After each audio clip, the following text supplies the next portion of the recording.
Intermediate 7 is initially the first combo that I had trouble with doing myself.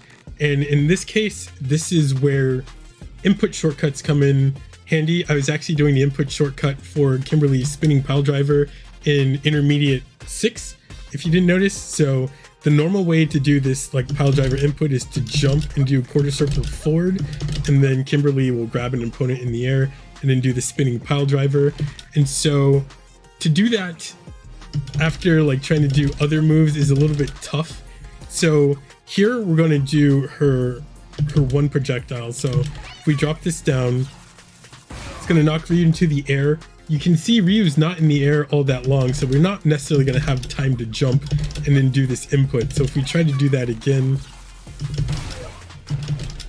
it's like it's not a lot of time. And then also it's asking for us to do a throw onto this projectile. And so if we try to do that, we knock Ryu into the air, but we're going to be locked in an animation after the throw, so we won't have time to jump to try to do that. So what we're going to, instead of jumping into the air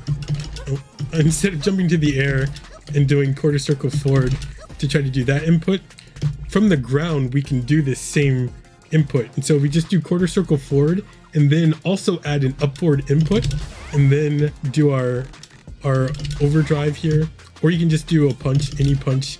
It all does the same thing.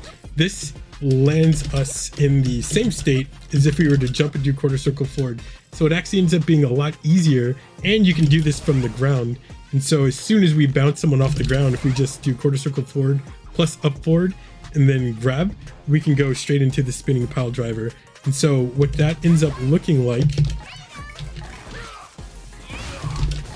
is we're able to grab them straight out of the air like that. And so we don't have to worry about timing with this input shortcut. Drop it down, grab, throw, hop kick up, and then drop our elbow down. That's Intermediate 7 done. Again, I think once you figure out the input shortcut part of this, it's actually not so bad. It's just that the game doesn't really teach you that there's shortcuts for doing some of these inputs. And I think these are things that have just been around Street Fighter for a long time.